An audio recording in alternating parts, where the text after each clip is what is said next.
It's exactly 9 a.m. Good morning and thank you for joining us in today's edition of the News Punch, reaching you from Diamond 88.7 FM Lorry. This is where we bring you the trending stories across the globe. My name is Bisola Oduwole Suleiman, and here are the stories making the waves across the world. In politics, a spokesperson for the Presidential Campaign Council of the All Progressives Congress, APC, Festus Keyamo, has vowed to sue the flag bearer of the People's Democratic Party, PDP, Atiku Abubakar, over alleged money laundering and related offences. In a viral video, a whistleblower, one Michael Achimogo, alleged that Atiku used special purpose vehicles to usurp funds as vice president between 1999 and 2007.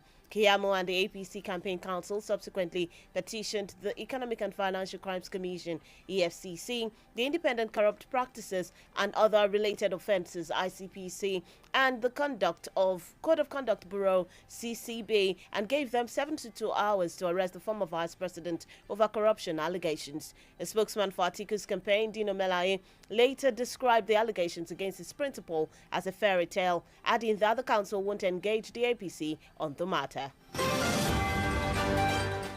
Meanwhile, in Ekiti State, Reverend Father Michael Olofilade, who was abducted on Saturday, has regained his freedom. Though details of his release were still sketchy as at the time of this report, Father Olofilade is the parish priest of St. George Catholic Church, Omo-Ekiti, in Oye local government area of Ekiti State. He was kidnapped while returning to his base in Omo-Ekiti after a pastoral assignment in the state capital, Ado-Ekiti. And on the foreign scene, the top United States military officer traveled to Poland and talked with his Ukrainian counterpart face-to-face for the first time as Russia's warned Ukraine nears the one-year mark. U.S. Army General Mark Milley, chairman of the Joint Chiefs of Staff, met for a couple of hours with Ukraine's Chief Military Officer, General Valery, at an undisclosed location in southeastern Poland near the border with Ukraine. Zelensky said he outlined his force's urgent needs with Milley to address Russia's invasion. In sports news, Atletico Madrid's head coach Diego Simeone has insisted that nobody has personally told him to leave the club. Rumors have persisted that Simeone, 52, could be set to end his 11-year stay at Atletico Madrid at the end of the season. However, the Argentine has now stated that no one at the club has asked him to quit the La Liga giants. And that's all we have for you on this morning's edition of the News Punch. Up next is the Diamond Breakfast Show, where we take a look at the analysis of some of the major stories making the rounds. Just stay with us. We'll be right back.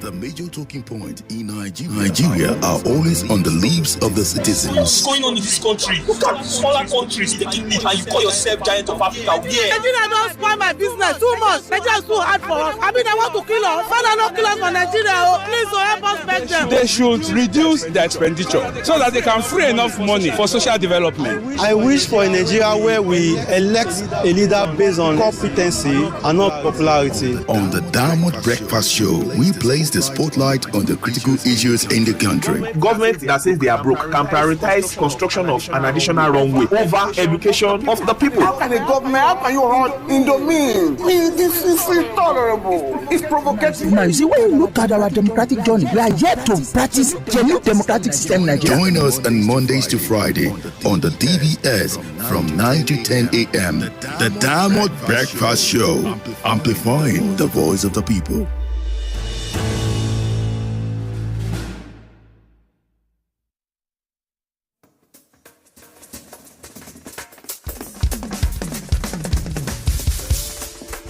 From the studios of Diamond 88.7 FM in Lorry, this is the Diamond Breakfast Show.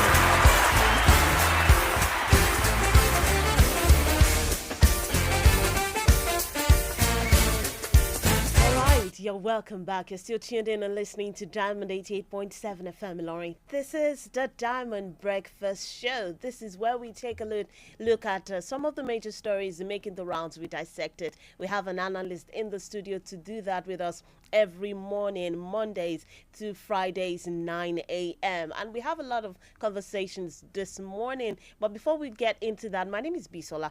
Oduwole Suleiman. I'm your host on the Diamond Breakfast Show this morning. And to do the analysis with me, I have Barrister Bashir Oladipo, a legal practitioner and a public affairs analyst. A very good morning to you, sir. Good morning. Thank you. It's nice to have you in the studio. It's my pleasure. All right. Good morning, listeners. All right. Let's quickly get into the stories. Hunger and starvation is something every country in the world avoids, and the two are capable of causing severe economic meltdown. Insecurity in both physical and food angle, as well as affecting the sanity of a hungry man. There's a saying that says a hungry man is an angry man.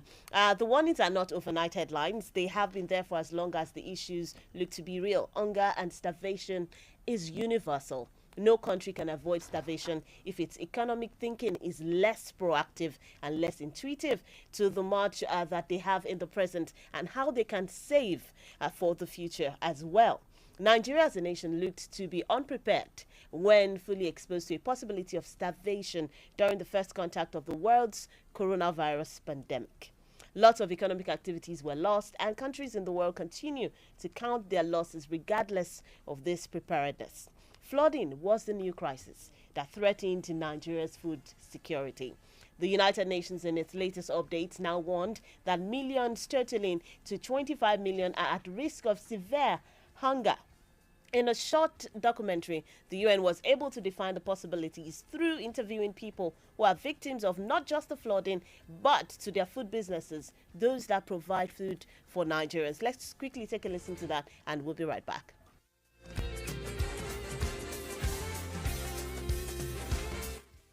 were affected by the flood. Water came in full. Britain. When I started, I was producing a ton and slightly above a ton of rice per day. And the coming of the flood so affected us that even 1 to 2 bags we cannot even meal a day now as it is. Look at the number of people that have died already. You want to wait until everyone in Africa is dead? This is the time for climate justice. And climate justice is human rights. Look at the farmers. It's not easy. All your income will go within 1 day. The rice could not stand the pressure of the water. And at the end of the day, we understand that the whole thing some has dried, some has rotten, and everything has gone. Look at it. So almost every home eats rice. So, but you can see thousands of hectares of rice are washed away. So it's a signal that we experience hunger next year.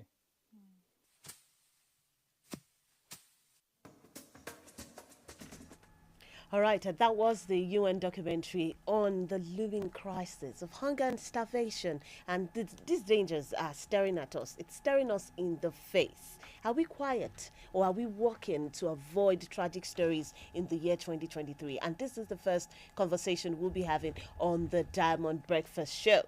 Let's take a look at Nigeria. Let's start from here. There's already an unprecedented level of poverty in Nigeria. How worse would it get with this looming food crisis that we're hearing about, that has been forecasted to happen very, very soon? Well, we thank God for giving us this opportunity in this country to talk. You see, the issue of food crisis, flooding, is not a new thing in the country. If you look at the UN Food Association, the major area they lay emphasis on is the issue of insecurity. And if you look at the area they're talking, those are the areas that are mostly affected by this banditry and all these things. All right. But you see, for me, Nigerians, I won't say Nigerian government, I'll say Nigerians, because there won't be a government without people manning that government. Nigerians have not really, been able to clearly define the food policy of this country or if they have not been able to pursue it. You understand? Let me give you a very good example here in Kwara. I should think during the time of Shehu Shagari, that should be 79, 80. They built a reservoir, green reserved tank here along Ukiwi. All right. The thing is still there up to today. Nobody is there. Nobody is managing it. Nothing is been done. It's just abandoned there. And the essence of that green storage is that excess grain each year can be purchased and stored there, so that during the crisis when we have less grain, then it can be released into the market and then stabilize the food crisis within the system. All right. I think the last time we had similar issue should be 2000 and I think it should be 2019, 20. So the climate change that really affected a lot of farmers that year. Okay. The rain didn't come early, and it stopped so early, so much that farmer lost a lot of this thing. In fact, personally, what I lost in my own farm is enormous. So I think government or Nigerians, and when I'm saying Nigerians, I'm talking about those who are in position of governance. Okay. So there is need for them to be sincere in the implementation of policy in every facet of this country. Insincerity, corruption, and individualistic approach to issues or to policy is one of the major concerns of this our black race or Nigeria. There is no continuity. When the previous government came in, there are certain policies that were put in place. All right. You understand? Some of those policies were eventually abandoned. I remember that time when Professor, is it Dr. Additional, the now managing director of African Development Bank, when he was the minister, he introduced digital farmers registration, whereby farmers will easily be informed of all input or anything that they're entitled to. All right. They will just send it to you. You just go to the ministry and be able to pick it. It is going to it really try to eliminate corruption, because you go there once you receive your SMS message, you just go to your local government listing and take whatever you are entitled to. All right. Where they did farmer registration then, nothing is coming up on that. It's already abandoned, and you can see the enormous money that are invested in those policies. Coming back to the state, we have similar thing. All right. The previous administration have cooperatives of farmers here and there. There are certain programs that were introduced, but you see another government coming in, they will abandon all those programs, and then they will start their home program again. Afresh. Now, you see, all these things is going to really cause food crisis in the society, because the farmers will be open on certain policy that was going on, and that policy is coming up. And another very important thing is lack of information and not being input out. All right. You have mentioned a couple of issues, a couple of factors that are responsible for this, including the rising cases of insecurity. Yes. It is also one of the issues that we're facing that has affected our food supply and production. Yes, and the climate change. Exactly, climate change. So what should the government be doing at this critical point, seeing that there is a looming crisis, a looming food crisis? What should the government do? But we'll hold that thought. When we come back from this short time out, we'll talk about that. There's still a lot to talk about when it comes to, and the effect on the people. A lot is already going on. People are already going going through a lot. There's a lot of poverty in the land. When this comes, it will take a toll on the people. So what can the government do to ensure that we do not, or it doesn't affect people? What can they do to cushion the effect? But we'll be right back. To stay with us, it is still Diamond 88.7 FM. We'll be back.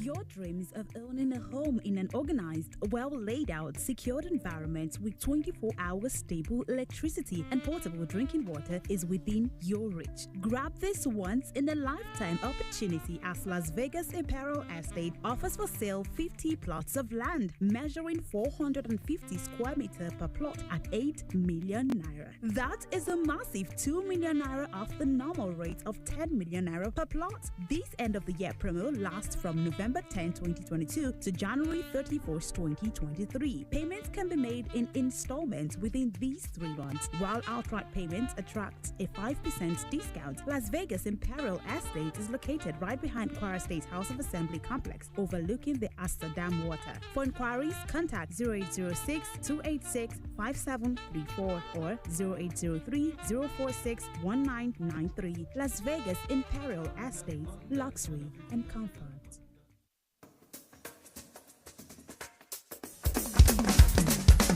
All right, welcome back for that short time audience. You're tuned in and listening to Diamond 88.7 FM Loring. This is the Diamond Breakfast Show. Remember, you can watch us live on Facebook at Diamond 87 FM and YouTube Diamond FM Ilorin. You can also listen to us via our website www.diamondfm.net. I still have my guest in the studio. I have with me Barrister Bashir Oladipo, and we're talking about food insecurity and the looming crisis in the country. So what can be done to avert this? What can be done at this critical point? Yeah, let me quickly say this. I'm not an expert in food security, but I am a lawyer and a farmer.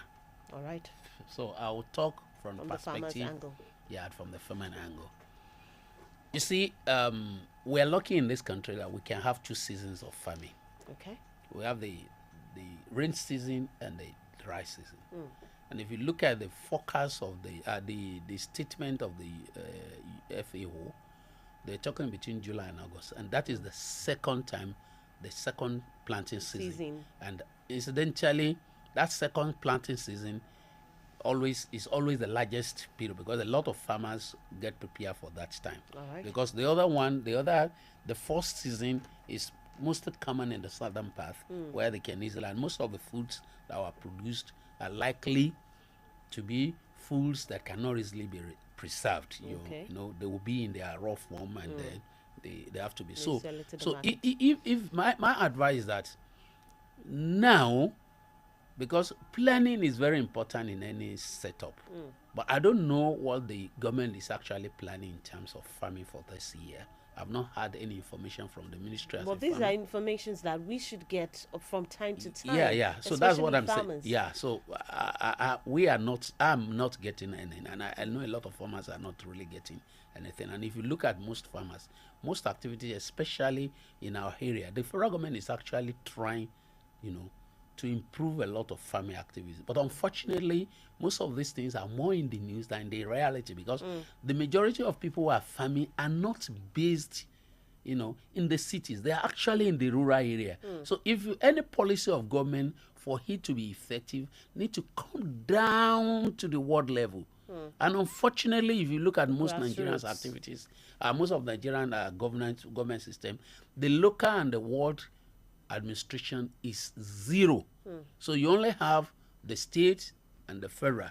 So all information just between those two tiers of government. So it's really going to affect the production of food. So my own suggestion is that every agri policy should be done in such a way that it involves the local government and the ward.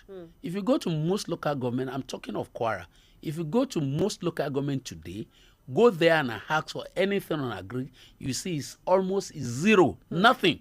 You can't get anything from that. And the farmers, the major farmers, the rural farmers are closer to that. Even the major farmers, they always operate either down there at the local level. So any agri policy that will assist in this line, any planning of agri-policy must be such that it goes down and become more implementable at the local level. If we're able to do that, it's really going to affect, it's really going to improve our agri system. Right. That is one area. The second area is that since we are talking of the process now, let's go back to the religious aspect, the biblical and the Quranic. We talked about the Egyptian and when Joseph was there and Yusuf, and they talked about, okay, let's empower the people to have more seed and then we save it. You understand? Government can do similar thing. Okay. You understand? We have a lot of lands. So there are farmers that have lands that are yet to be cleared. You understand? And we need equipment to really do this. Okay. This using hand is not easy. And if you look at a tractor today, to buy a brand new tractor today, you need close to 20 million or more, depending on the size of the tractor. No, but we hear that there are tractors available for people to rent from time to time. At how much? These are the, you see, government need, if you really want to improve people on certain area, there will be need for you to do some, you know, subsidizing or some level, what we call enabling environment. Okay. You understand?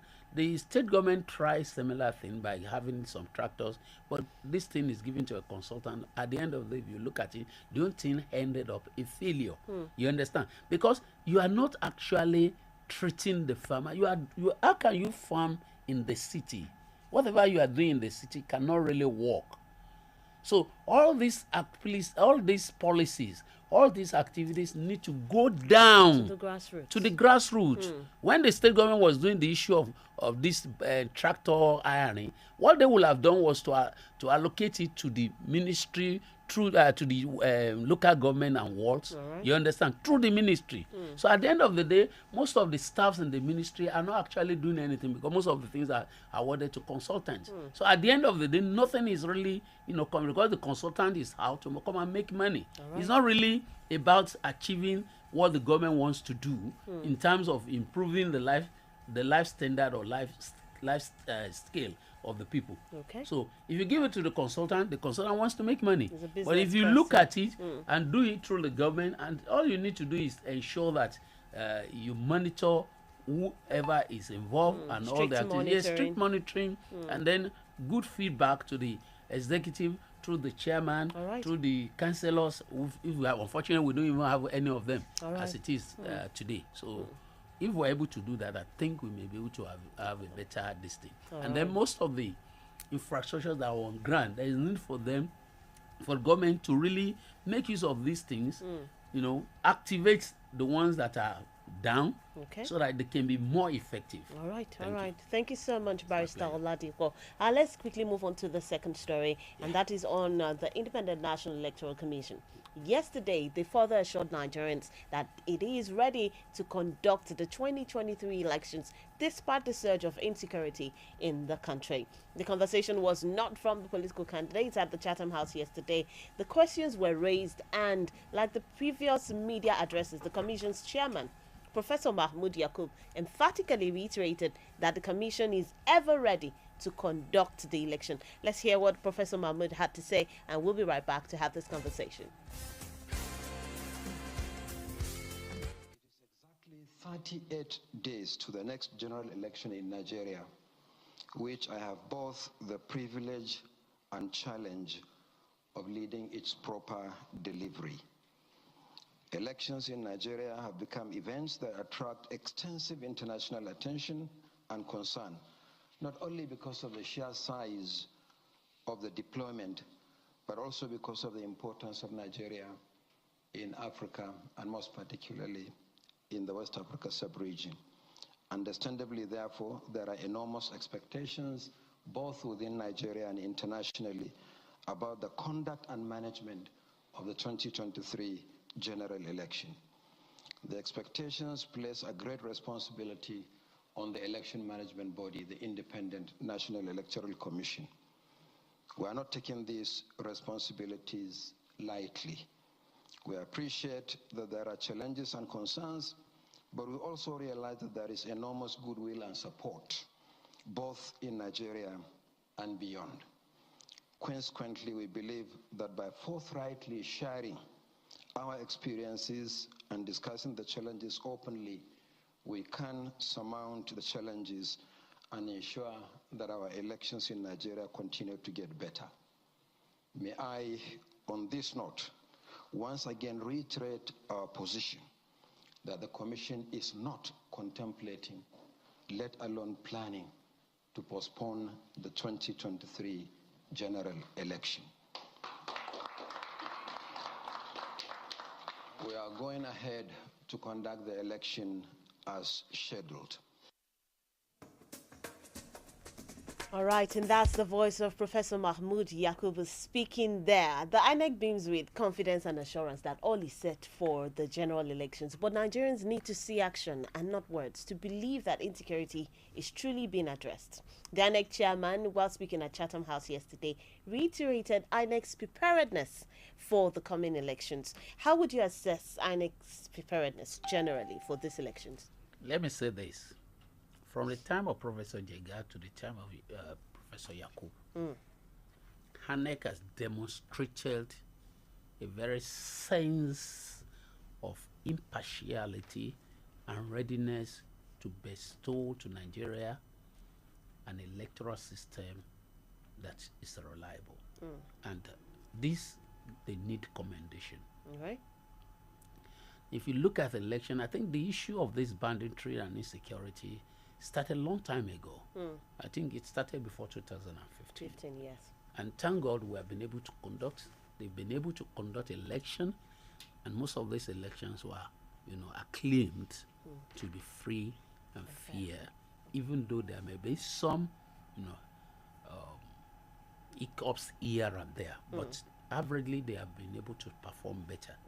So that tells us that even at the heat of the insecurity, that should be around 2015 when the present government came in, and even as at 2019, election was also conducted with less insecurity. Okay. So I believe, like the man said, that they are fully prepared. And mind you, it is not the responsibility of INEC to curtail insecurity. It is the responsibility of security agencies. But from what we have been seeing, it's like INEC has been working in an harmonious relationship with the security agency to reduce to the BRS minimum any insecurity during most of this election. And from the experience we have had so far, I think INEC has really performed very well. So that is an indication that the next election by INEC is most likely having at least more than 80 or 90% assurance that is going to be done properly. Right. And mind you, there are a lot of innovations that have been introduced into the election system now. Unlike all the previous elections, though there have been improvement as we are moving, the improvement in this one is much more, even better and much more easier. It's going to make the election faster, and it's going to reduce because most times now, most of the election is going to be electronic. So the issue of ballots, snatching and all this is going to come to the BRS minimum. Okay. What I think I need to do more is to ensure that they need to sensitize the people by going into information in such a way, bringing information out to tell people on how to do this electronic. Not everybody will be. So there is need before the time, and that with due respect to INEC, I may give them the benefit of that, and I need to be corrected. I've not really seen INEC coming out on media to educate the electorates on how this is going to work. I think we need to do this, and the time is so short. I think the election is coming up maybe February next month. So yes, it's so short, so there is need for them to roll out all these kind of things to let people know how this election is going to. All right. Though I think they're bringing this mock election, maybe, but you see the number of people, Nigerians be what we are. The number of people that are likely to participate in that mock election is going to be so minimal that it may not have much impact. The greater impact is likely to come from the information shown out. All right. Thank you so much. All right. Thank you, Barrister Ladipo. We need to go on the short time, but when we come back, we still have a lot to talk about on INEC. We'll be back to stay with us. Don't forget, you can join in the conversation via WhatsApp 09136556864, 09136556864, or drop your comment via our social media platforms. We'll be back to stay with us.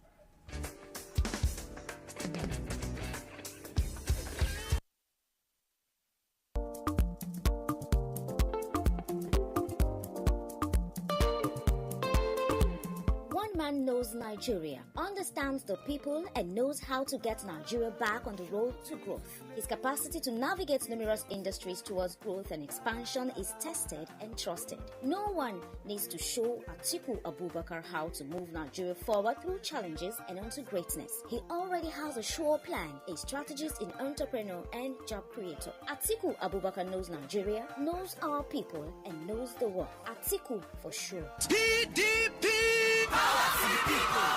Sponsored by the Atiku Okowa Organizing for Action.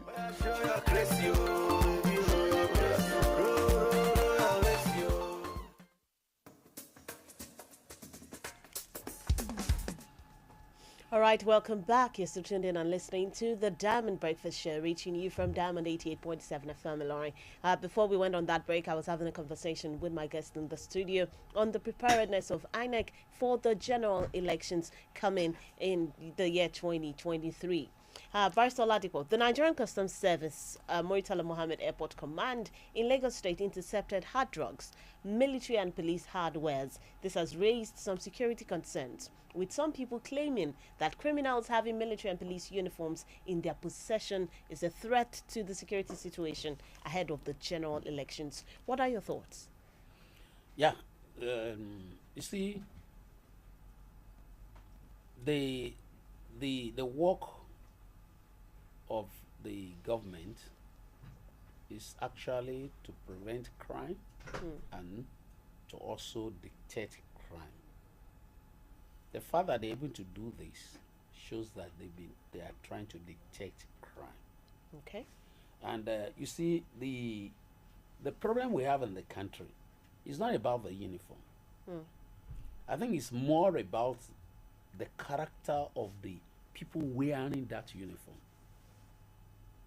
You see, if you are on the road, this one is more common with the security agencies that have dealings much with the civilians. Okay. You see, the military are better off in what I'm going to say, but the police is worse.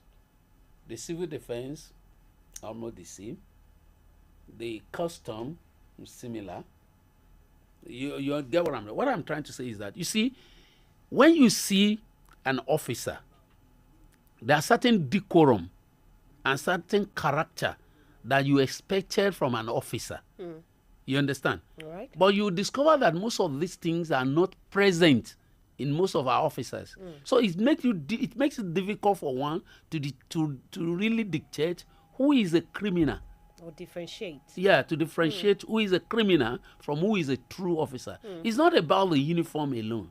I think that's to do, because you get to some places as an officer, even if the civilian or the citizen is rude to you, there are ways to talk that will calm the man down and make him look a little bit more stupid the way he has addressed you as an officer. But if you as an officer, because somebody talked to you anyhow, and then you become so aggressive and so angry to the extent that some will even take a gun and say, I'm going to shoot you. And they ended up shooting some people.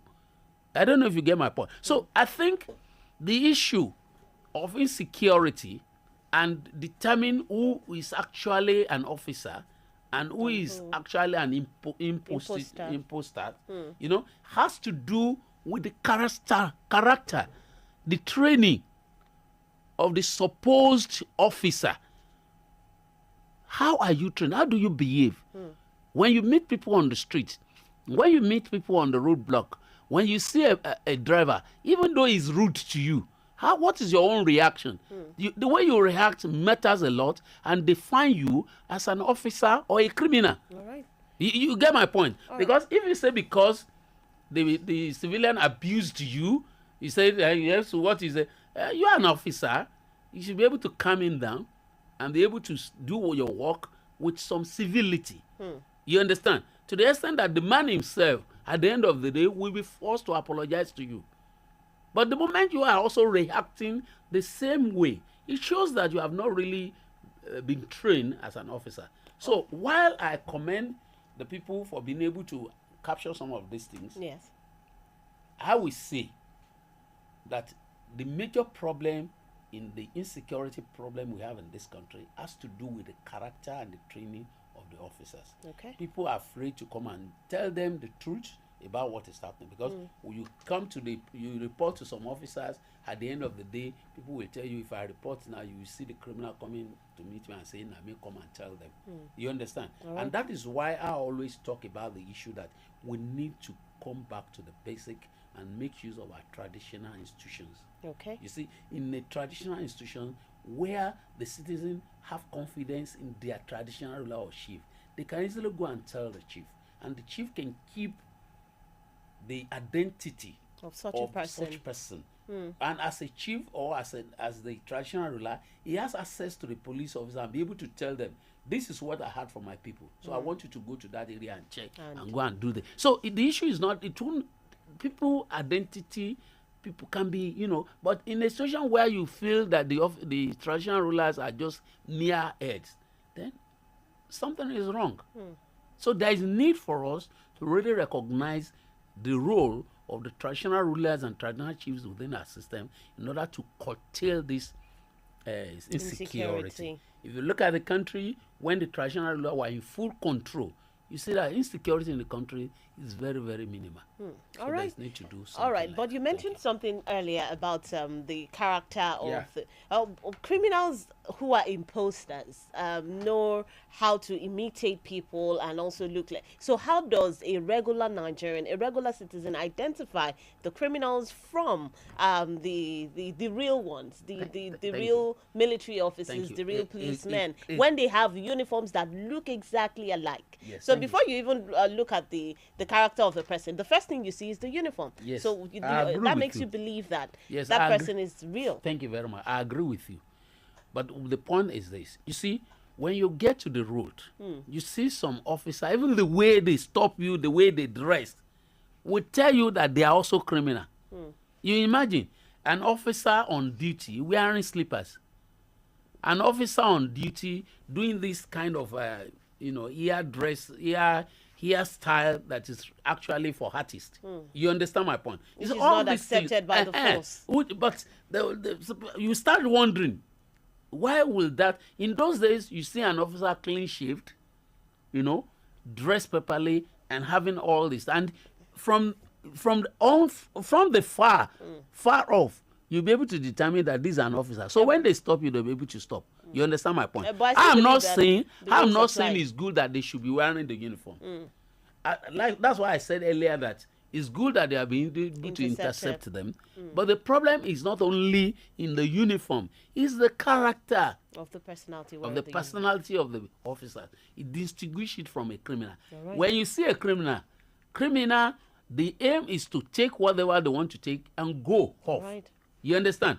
But you see the officer, he is doing his job. You'll be able to see because it can be 1-2 people, the way they do this thing. And by the way we do the way they do in those days when we were younger, you can predict where you meet police officer on the road. All right. You understand? Everywhere you are going, you can easily. But this time around, you see police officer just stopping anywhere and saying they are doing roadblock here. You see them anywhere. You see, the way it's not organized. That's the way I would put it. All right, Bisola. Thank you you very much. Let's quickly move on to the last story so that we can take some contributions from our listeners at home as well. And this one is on the Vice President's speech. He said corruption should not be seen as something peculiar to Nigeria. The Nigerian leader spoke on Tuesday while delivering a lecture titled Values, the difference between success and failure at the 100th anniversary of the Baptist Boys High School at Belkuta, Ogun State. Nigerians understand that corruption is not only synonymous with the country, but a political menace evident in most countries. However, the vice president contradicted the promises he made 4 years ago during the build-up to the 2019 general elections. Let's hear Professor Osinbajo, and we'll be back. Thank you very much. Let me say also that if you allow criminals to steal all the inventory in the shop, there will be no shop. That's the problem. Please. That's the problem. Please. And what has happened to the Nigeria in the past 16 years is what the World Bank told us, that the major cause of our poverty is corruption. That's a major cause. That's what we've been told. So let me say that there is no way that we can minimize what has happened. We can't minimize corruption. If you minimize it, we run the risk of completely, in fact, the argument is lost. We cannot do what we want to do unless we're able to minimize corruption or eradicate it completely, which is what we're trying to do. President Muhammadu Buhari in the past has also assured Nigerians that corruption looks real to fight, and it is possible that the menace ends during his administration. Let's also hear from President Muhammadu Buhari. Let me reaffirm Nigerian government's unwavering commitment to fight corruption and illicit financial flows. By any consideration, corruption and cross-border financial crimes are impediments to development, economic growth, and the realization of well-being of citizens across the globe. Nigeria is ready and willing to partner with international agencies and individual countries on a bilateral basis to confront crimes and corruption. In particular, I call upon the global community to urgently redouble efforts towards strengthening the mechanism for dismantling safe havens for proceeds of corruption and ensuring the return of stolen funds and assets to their countries of origin. All right, and that was President Muhammadu Buhari speaking there. We know that change is a very constant thing. Things change with time, but promises made in politics are always documented. This administration came in on the claim that it would end corruption in Nigeria. Does the vice president's comment add to the possibility of this current administration winning the fight against corruption or otherwise? Thank you so much. If I want to rate this this administration, I'll give them 60%. In the fight against corruption? In the fight against corruption. Okay. And I'll tell you why. You see, corruption in African country is beyond the Africans. How so? Thank you. You see, the major things is that most of this money are taken from Africa to other countries. Okay. And most of these countries are the Western countries. But they're taken by Africans to the Western countries. Yeah, I know. So I'm coming to that. But when you look at the country, you see that there are a lot of financial policies of government that were introduced in such a way that if you look at it, corruption is down. But the problem we have in the country is that our values have been destroyed. You see, the value is destroyed. But corruption, in its real sense in government, is going down. Okay. Because when you steal money, with the new policy that the government is introducing now, this issue of cashless, by the time it's introduced, you discover that by the time they started operating it, you see the impact that the corruption is really, down. But it's a value that has been destroyed. And until we find a way to solve that issue of value, you understand, we will still continue to have this problem. Okay.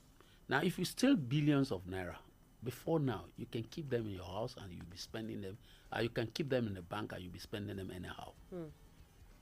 But now, they've changed the money. If you remember, even from the government angle, we have this TSA. I know, as a Nigerian or as in the whole world, because of digital issue, some of these things, some people will find a way, but it's not everybody. Right. So the TSA issue has really reduced the level of corruption. To level of corruption. Okay. Because all money now goes. So issue of some people now taking some money even before it gets into government cover is no more. So that is some of the actions that I think they have done.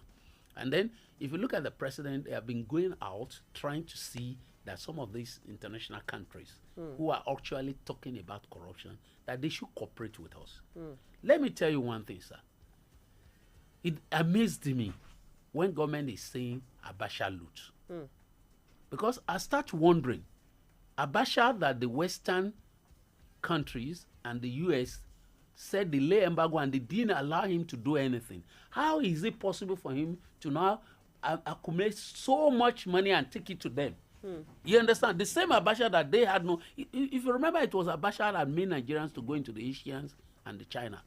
Because the Western world refused to have anything to him. So if they refuse to have economic interest, economic collaboration with him, how is it possible that the same Abacha is able to now wire money that belongs to Nigerians to those countries? So these are fundamental questions we should ask the European and the America. All right. You get my point. So if you look at it from that angle, you say they are trying.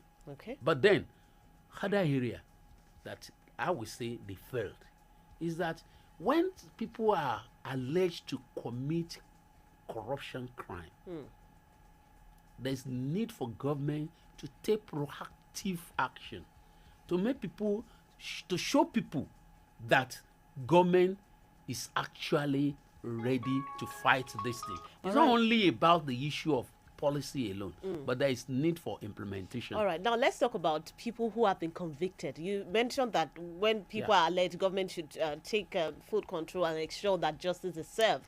But the release of former governors Joshua Darie and Jolly Nyame, who were in prison for corruption, was one of the biggest question marks on Buhari's administration last year. Should that have happened at all, even though the president has the right to pardon prisoners? What message did that decision actually tell Nigerians? What message does it pass to Nigeria? What message does it pass to the EFCC, who put in a lot of effort to ensure that these people are gotten and they are brought to book? While I will say that the signal may not be, the signal may not really be encouraging, but the truth is that these people were convicted. You understand? And once you are convicted, you are a criminal. You understand? All right. Pardon or release, you can pardon for certain things, but you may not. It depends on what the pardon is. If the pardon, you see, when it comes to issue of this corruption, there's so many things involved in it. You know, there's so many people involved, so many things that may not be, open to some of us in the public. And some of these things may come into play sometimes when the issue of release is done or pardon is done. You understand? But between you and me, I don't think it is a good signal having regard to what is actually happening in the country. Like I said, our value is totally down. If they are going to appoint anything, even at our own local level, if you want to appoint somebody now, they will start looking at, is he rich? Can he give us money? It's not about his character. So how do we bring back that value as a people? That is one of the things the FCC is doing now. Going back to the school, creating some integrity value, trying to introduce. In those days when we were young, we have the government know its responsibility and the citizens know its own responsibility. But now you see that government is failing its responsibility. In fact, let me tell you one thing: government is more corrupt than even the citizen. And I will tell you one of the areas. If you mistakenly pay any money to government today, I can bet you, if you are not careful, you won't get that money. They will tell you it's not possible to get it. How can I mistakenly pay government money and government cannot refund it to me? All right. You understand? And if you look at some of the things, these are the things that are making corruption to grow. You see, land is a very important thing in this country. To acquire land from any government today, to acquire land without any infrastructure, they won't do any infrastructure. They will tell you they will do, but they won't do it. You have to pay a lot of money. Even in those days when you pay small money and they do infrastructure, it's better. But now they will give you bill. In fact, at the end of the day, you start wondering, maybe I should go and buy from the private. So government should not equate itself to the private owner of land. Okay. You understand? Allocation of land, then they should open up other areas.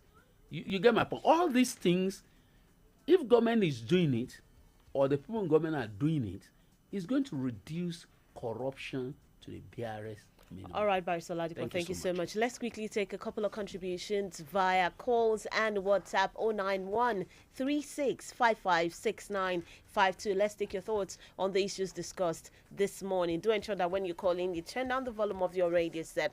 And then hello, good morning. Dr. Zil from Cherry. Dr. Zil, good to have you on the show. Yeah. Anybody who see this administration in terms of corruption that they have passed the mark of above average, I don't think that is right, because they are fighting corruption and the corruption is fighting them back. And even they themselves also encourage corruption, like the case you have the analyst in the studio of Darie and the other person. That when we want to talk about it, that destroy whatever the thing they are doing. And if you look at it, it shows they themselves with what Vice President. In fact, that professor disappointed me. I don't expect him to even still remain as our Vice President. He's supposed to have resigned, because he is not actually, it doesn't really show that as an intellectual, you are with a president who is doing certain things the other way, and you are still there. So that's what I'm saying. So when it comes to this corruption thing, let's not deceive ourselves. These people did not fight corruption. They only encourage it, and do look at them, under them alone. You know a lot of people working with them. And at the end of the day, you see the way Nigeria is, a lot of debt. As we speak now, they will be leaving 70-something trillion. For us, when they are leaving, so what are we talking about? So they've not done anything. All right. Thank you, Dr. Zil. 09136556952. 09136556952. Or you can send us a message via WhatsApp 09136556864. Hello, good morning. Hello, good morning. Good morning. What's your name and where are you calling from? Joel Afolayan from Gama. All right, Joel Afolayan. Go ahead, please. I want to greet your guest in the house for a well-done work job, but I am still at loss as to how he arrived at the rating he has given to this government, considering the instances he had raised. For example, you spoke about the land and all of those. You spoke about the way government business is being conducted, and you can still go ahead and rate that same government about 60% in the corruption fight. I can't fix that. And coming back to the issue of agriculture, you see, if you don't have land, you cannot claim you have the authority to still hold on to everything that will help agriculture. As I speak till now, I cannot see why we should still retain Federal Ministry of Agriculture. Agriculture is supposed to be the business of the state and particularly the local government. The government, the federal government itself, is a tenant in Abuja. So how can they then claim they have the authority to oversee the activities of agriculture and every other supporting affairs? I want to give it to the immediate past Minister of Agriculture, as you have rightly said. He put up a number of policies, but we have to come to a time to distinguish clearly what the responsibility of Nigerians are and that of the government, because at your opening remarks on this issue, you said you wanted to address Nigerians and not the government, as it were. And you cited the case of the grain silo in Okiuyi. Individual cannot lay claim to that. It was a business of the government, and it's only the government that can continuously run that system, and no individual. Even in the case of Joseph you cited in the Bible, it wasn't the business of the Egyptians. It was the business of the Prime Minister, Joseph. So it is the business of the government, and government must accept that responsibility, and Nigerians must always demand for that responsibility from the government. And secondly, and lastly, on the issue of the position of the INEC chairman at Chatham House, I am still confused as to when we are going to upgrade our own National Institute for Policy and Strategic Study in Kurujos to a point that every issue that affects Nigeria and Nigerians in terms of policy, in terms of programs, in terms of projects, will be discussed at Kurujos. Why every other person, national journalist, international stakeholders, in the affairs of Nigeria, we have to tune into whatever that is happening in NIPSS in Jos. Instead of all our presidential aspirants, including the national INEC chairman, going to Chatham House to go and do what? All right. They should bring their things home. It is home affair. We cannot afford to also be patronizing Chatham House. And at the expense of Nigeria, it is your hard-earned money, tax. It is my hard-earned money they use to fly abroad. This is nonsense and it must stop. All right. God bless Nigeria. Thank you, Comrade Joel Afolayan. Thank you so much. Thank you. We need to wrap up now. I would just want to say one thing from what Mr. Afolayan has just said now. Maybe he didn't really get my point. I didn't say governments are not responsible, but I am saying that Nigerians who are occupying the position of government are the one who are responsible for most of those things. Yeah, but they are still government. Yes, I know. What I'm saying is that because when you are saying government is like somebody that has no life. You understand? It is the people who are working there that gives them the life. Okay. So if the people who are working there are not doing the right thing, they are not following the policy, then we can't get the right source. So that's why I said I will not speak about government, but I'll speak about Nigerians who are actually occupying those positions, so that they will know, they should know what they should do, what they are supposed to do. So I commend him so much, especially this issue of Kuru that he has mentioned. And I say that before now, Kuru was always a point of reference. But it boils down to the same thing. Do we even know who is there in Kuru? What is he doing? The policy statement on Kuru is there for every leader to see. But are they following it? And that's why we say we talk to Nigerians who are occupying this thing. Thank you so much. Thank you so much, Barrister Bashir Oladipo, for coming on the show this morning. And we hope that when we do call on you, you would also definitely come into the studio. Thanks so much. All right, and that's the size of our package today. That's all we have for you on the Diamond Breakfast Show this morning. Remember, it is a production of our News and Current Affairs Department here at Diamond 88.7 FM. Thank you for listening. My name is Bisola Oduwole Suleiman. To have a wonderful rest of the day. The best music on the best station. 88.7. Diamond FM.